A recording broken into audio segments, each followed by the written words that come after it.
This is the Pierre Berton Show. Bruce Lee, Mandarin Superstar, production 1892, a recording December 9th, 1971, in Hong Kong.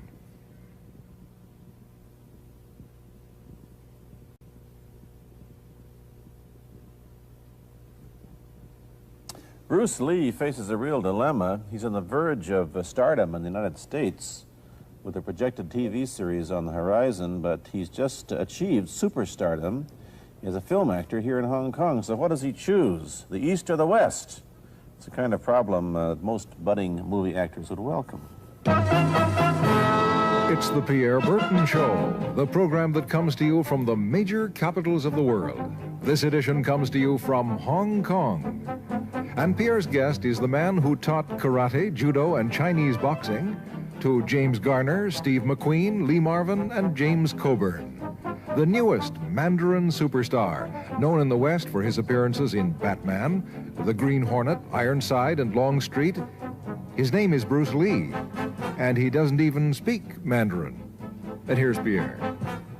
Well, how can you play in Mandarin movies if you don't even speak Mandarin? How do you do that? Well, first of all, I speak only Cantonese. Yeah. So, I mean, there is quite a difference as far as pronunciation and things like that go.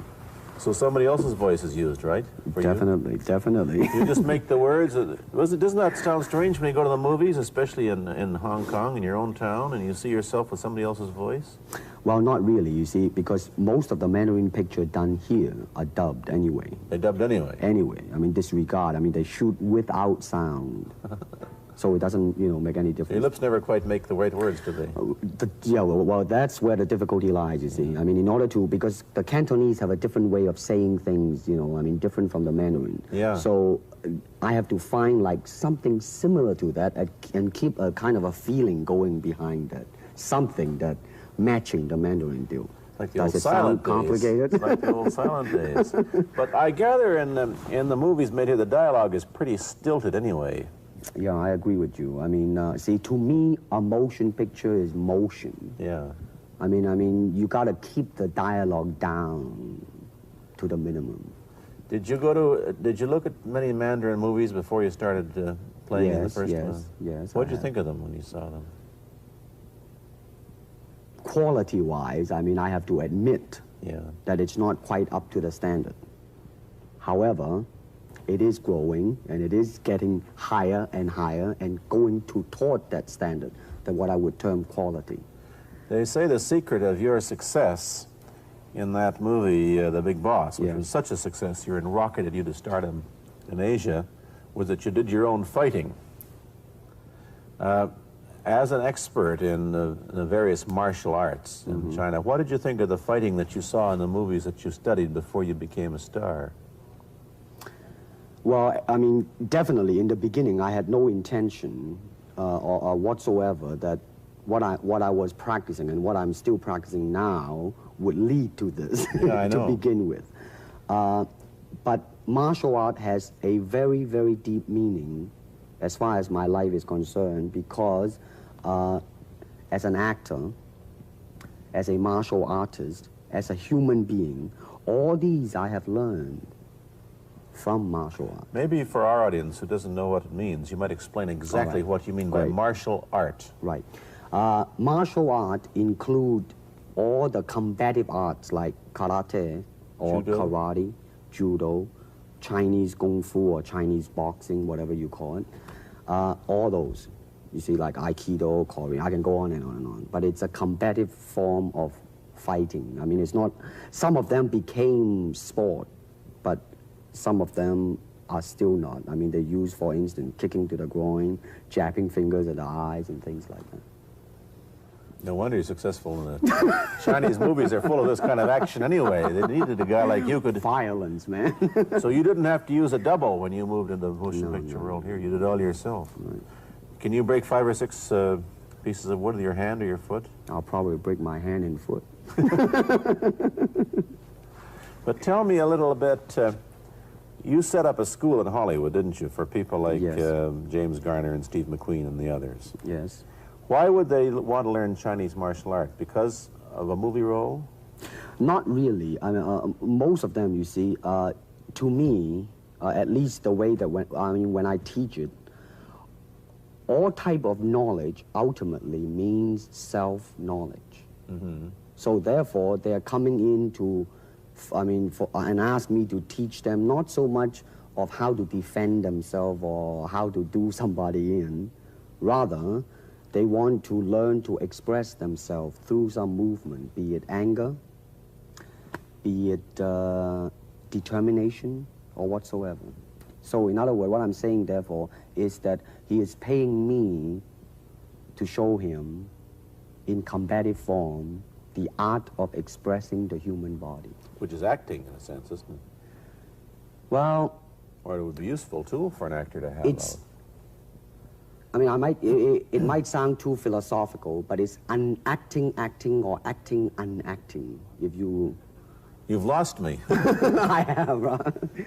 So what I'm saying, actually, you see, it's a combination of both. Here it is the natural instinct, and here is control. You are to combine the two in harmony. Not, if you have one to the extreme, you will be very unscientific. If you have another to the extreme, you become all of a sudden a mechanical man, no longer a human being. So it is a successful combination of both. So therefore, it is not only, so therefore it's not pure naturalness or unnaturalness. The ideal is unnatural naturalness or natural unnaturalness. Yin yang, eh? Right, man, that's it. One of your students, James Coburn, played in a movie called Iron Man Flint, in which he used karate. Is that what he learned from you? He learned it after. Oh, he went... yeah. After he played in Iron Man. Right. You see, actually, I do not teach, karate, because I do not believe in styles anymore. I do not believe that there is such thing as like Chinese way of fighting or the Japanese way of fighting or whatever way of fighting, because unless human beings have 3 arms and 4 legs, we will have a different form of fighting. But basically, we have only 2 hands and 2 feet. So styles tends to not only separate man, because they have their own doctrines, and then the doctrine became the gospel truth, that you cannot change, But if you do not have styles, if you just say, well, here I am, as a human being, how can I express myself? Totally and completely. Now, that way, you won't create a style, because style is a crystallization, that way, it's a process of continuing growth. You talk about Chinese boxing. How does it differ from, say, our kind of boxing? Well, first, we use the feet. That's and then we use the elbow. And you use the thumb, too? You name it, man. We use it all. You have to, you see, because, that is the expression of the human body. Everything, not just the hand. And when you're talking about combat, well, if it is a sport, now you're talking about something else. You have regulations, you have rules. But when you're talking about fighting as it is, no rules. With no rules. Not real fighting. Well, then, baby, you better train every part of your body. And when you do punch, now I'm leaning forward a little bit, hoping not to hurt any camera angle. You gotta put the whole hip into it and snap it and get all your energy in there and make this into a weapon. I don't want to tangle you in any dark that right now. You came at me pretty fast there. What is the difference between Chinese boxing and what we see these young men doing at 8 o'clock every morning on the rooftops in the parks called shadow boxing, which they're always... Well, actually, you see, that is part of Chinese boxing. It is. There are so many schools, different Everybody schools. here seems to be, going like this all the time. Well, that's good. I'm very glad. I'm very glad to see that, because at least somebody is caring for their own body, right? Yeah. That's a good sign. Well, it's a kind of a slow form of exercise, which is called Tai Chi Chuan. I'm speaking Mandarin just now. Yeah. Cantonese, Tai Chi Chuan, okay? I see. And it's more of an exercise for the elderly, not so much for the young. Give me a demonstration. Show me. Can you do a little bit of it? Just so the hand-wise is very slow. Oh, is it? and you push it out, but all the time you are keeping the continuity going. Bending, stretching, everything. You know, suppose, you know, I mean, you just keep it moving. It's like a ballet dancer there. Yeah, it is. I mean, to them, you see, the idea is running water never grows stale. So you got to just keep on flowing. Of all your students, famous, James Garner, Steve McQueen, Lee Marvin, James Coburn, Roman Polanski, which was the best, who adapted best to this Oriental form of exercise and defense? Well, depending, okay? Now, as a fighter, Steve McQueen, now, he is good in that department because that son of a gun got the toughness in him. Yeah. I mean, see it on the screen. I mean, he would say, all right, baby, here I am, man. Mm-hmm. You know, and he'll do it. Yeah. Now, James Coburn is a peace-loving man. Yeah, I met him. Right? I mean, Yeah. you've met him. I mean, he's really, really nice. I mean, super mellow and all that. I mean, you know, I mean, now, he appreciates the philosophical part of it. Therefore, his understanding of it is deeper than Steve. So it's really hard to say. You see what I'm saying now? I see. I mean, it's different. So that's, I mean, depending on what you see in it. Interesting that we don't, in our world, and haven't since the days of the Greeks who did, combined philosophy and art with sport. But quite clearly, the Oriental attitude is that the three are facets of the same things. Man, listen, you see, really, to me, okay, to me, ultimately, martial art means honestly expressing yourself. Now, it is very difficult to do. I mean, it is easy for me to put on a show and be cocky and be flooded with a cocky feeling and then feel like pretty cool and all that. Or I can make all kinds of phony things, you see what I mean, blinded by it. Or I can show you some really fancy movement. But to express oneself honestly, not lying to oneself, and to express myself honestly, now that, my friend, is very hard to do. And you have to train. You have to keep your reflexes so that when you want it, it's there. When you want to move, you're moving. And when you move, you are determined to move. Not taking 1 inch, not anything less than that. If I want to punch, I'm going to do it, man, and I'm going to do it, you see. So, I mean, so that is the type of thing you have to train yourself into it, to become one with the, you think? Yeah, this is very un-Western, this attitude. I want to ask you about your movie and TV career, but first we'll take a break. Then I'll be back with Bruce Lee. I've been talking to Bruce Lee mainly about the Chinese martial arts, which include things like Chinese boxing, karate, and judo, which is what he taught when he was in Hollywood. After he left the University of Washington, where he studied, of all things, philosophy, if you can believe that. He did, but that, perhaps you understand why the two go together from the first half of this program. And you can perhaps understand how he got into films. He knew a lot of actors, but I'm told that you got the job on the Green Hornet, where you played Kato the chauffeur, mainly because you're the only Chinese-looking guy who could pronounce the name of the leading character, Britt Reed. I meant that as a joke, of course. And it's a heck of a name, man. Yeah. I mean, every time I said it at that time, I was super conscious. I mean, really now, that's another interesting thing, huh? Let's say if you learn to speak Chinese. Yeah. And it's very, I mean, it's not difficult to learn and speak the word.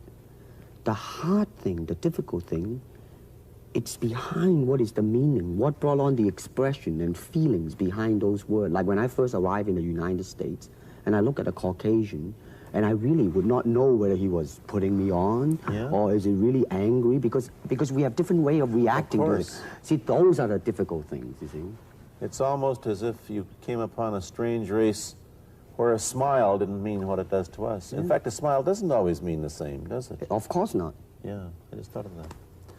Tell me about the big break when you played in Longstreet. I must tell the audience that Bruce Lee had a bit part or a supporting role in the Longstreet series, and this had an enormous effect on the audience. What was it? Well, you see, the title of that particular episode of Longstreet is called The Way of the Intercepting Fist. Now, I think the successful ingredient in it was because I was being Bruce Lee. Yourself. Myself, right. And did that part, just express myself, like I say, honestly express myself at that time. And because of that, I brought, you know, favorable mentioning in like New York Times, which says like the Chinaman, who incidentally came off quite convincingly enough to earn himself a television series, and so on and so on and so forth. Can you remember the lines by Sterling Siliphant, the key lines? He's one of my students, you know that? Was he too? Yes. You've had everybody as your student. But you read, there were some lines that express your philosophy. I don't know if you remember them or not. Oh, I remember that. I Let's said, hear. this is what it is, okay? You're talking to Longstreet, played by James Francesca. I said, empty your mind. Be formless, shapeless, like water. Now you put water into a cup, it becomes the cup. You put water into a bottle, it becomes the bottle. You put it in a teapot, it becomes the teapot. Now water can flow, or it can crash. Be water, my friend. Like that, you see? Yeah, I see. I get the idea. I get the power behind it. So now, two things have happened. First, there's a pretty good chance that you'll get a TV series in the States called The Warriors, in which you use what, the martial arts well, in a Western setting? That was the original idea. Now, Yeah. Paramount, you know, I did Longstreet for Paramount, and Paramount wants me to be in a television series. On the other hand, Warner Brother wants me to be in another one, but both of them, I think, they want me to be in a modernized type of a thing. And they think that Western idea is out. But Whereas you would use, you want to do the Western, eh? I want, because you see, I mean, how else can you justify all these punching and kicking and violence except in that period of the West? I mean, in nowadays, I mean, you don't go around on the street kicking people or punching people. Because if you do, that's it. I mean, I don't care how good you are, you know. But this is true also of the Chinese dramas, which are mainly costume dramas. They're all full of blood and gore over here. You mean here? Yeah. Well, unfortunately, you see, I hope that the picture I am in would either explain why the violence was done, whether right or wrong or whatnot. But unfortunately, pictures, most of them here, are done mainly just for the sake of violence. You know what I mean? Like, you know, fighting for 30 minutes, get stabbed 50 times. And but I'm fascinated. Let me give you your microphone back. I'm fascinated that you came back. I am a martial artist. You came back to Hong Kong on the verge of success in Hollywood and full of it. And suddenly, on the strength of one picture, you become a superstar. Everybody knows you. You have to change your phone number. You get mobbed in the streets. Now, what are you going to do? Are you going to be able to live in both worlds? Are you going to be a superstar here, or one in the States, or both? Well, let me say this. First of all, the word superstar really turned me off, and I'll tell you why. Because the word star, man, it's an illusion. It's something what the public calls you. You should look upon oneself as an actor, man. I mean, you would be very pleased if somebody say, hey, man, you are a super actor. It is much better than, you know, superstar. Yeah, therefore, you've got to admit that you are a superstar. You're not going to, if you're going to give me the truth. I am now, I'm honestly saying this, okay? Yes, I have been very successful, okay? But I mean, I think the word star I mean, I do not look upon myself as a star. I really don't. I mean, believe me, man, when I say it. I mean, I'm not saying it because what are you going to do? Let's get back to the question. Okay. Are you going to stay in Hong Kong and be famous? Or are you going to go to the United States and be famous? Or are you going to try and eat your cake and have it too? I am going to do both because, you see, I have already made up my mind that in the United States, I think something about the Oriental, the true Oriental should be shown. Hollywood sure as heck hasn't. You better believe it, man. I mean, it's always that pigtail and bouncing around, chop, you know, with the eyes slant and all that. And I think that's very, very out of Is it true that you were the first job you had was being cast as Charlie Chan's number one boy? Yeah, number one son, yeah. No, they never made a movie. No. They were going to make it into like a new Chinese James Bond type of a thing. Now that, you know, the old man Chan is dead, Charlie is dead, and his son is carrying on. But they didn't do that. No.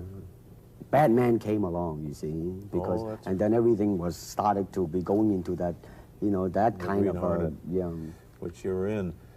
But I mean, by the way, I did a really terrible job in that, I have to say. Really? You didn't like yourself? I didn't see it. Let me ask you, however, about the problems that you face as a Chinese hero in an American series. Have people come up in the industry and said, well, we don't know how the audience are going to take a non-American? Well, such question has been raised. In fact, it is being discussed, and that is why The Warrior is not going to be on. I see. You see, because unfortunately, such thing does exist in this world, you see, like, I don't know, certain part of the country, right? Where, like, they think that business-wise, it's a risk. And I don't blame them, I mean, in the same way, it's like in Hong Kong, if a foreigner come and became a star, if I were the man with the money, I probably would have my own worry of whether or not the acceptance would be there. But that's all right, because if you honestly express yourself, it doesn't matter, see? Because are you, how about the other side of the coin? Is it possible that you are, I mean, you're fairly hip and fairly Americanized. Are you too Western for Oriental audiences, do you think? Oh, man, like, how? I have been criticized for that. You have, eh? Oh, yes, definitely. So. Well, let me say this. When I do the Chinese film, I'll try my best not to be as American as I, you know, have been adjusted to for the last 12 years in the States. But when I go back to the States, it seems to be the other way around. You know what I mean? Too exotic, eh? Yeah, man. I mean, they're trying to get me to do too many things that are really for the sake of being exotic. You understand what I'm trying to say? Oh, sure. So it's really, I mean, it's when you live in both worlds, it brings its problems as well as its advantages, and you've got both. Time to go to a commercial. I'll be back in a moment with Bruce Lee. Let me ask you whether the change in attitude on the part of the Nixon administration towards China has helped your chances of starring in an American TV series. Well, first of all, this happened before that. Yeah. But I do think that things of Chinese will be quite interesting for the next few years. I mean, not that I'm politically, you know, inclining toward anything. You know, I understand that. I'm just wondering. But I mean, once the opening of China, you know, I mean, that it will bring more understanding. Yeah. More things that are, hey, like different, you know? And maybe in the contrast of comparison, some new thing might grow. So therefore, I mean, it's a very rich period to be in. I mean, like, if I were born, let's say, 40 years ago. Yeah. If I have a thought in my mind, I said, boy, I'm gonna star in a movie or star in a television series in America. Well, that might be a vague dream, but I think right now, maybe, man. You still think of yourself Chinese, or do you ever think of yourself as North American? You know what I want to think of myself? As a human being. Because, I mean, I don't want to sound like, you know, as Confucius say, but under the sky, under the heaven, man, there is but one family. It just so happened, man, that people are different. Okay, we got to go. Thank you, Bruce Lee, for coming here. Thank you for watching. Thank you. You've been watching Bruce Lee on The Pierre Burton Show, a half-hour program of conversation, opinion, and debate. This is Bernard Cowan speaking.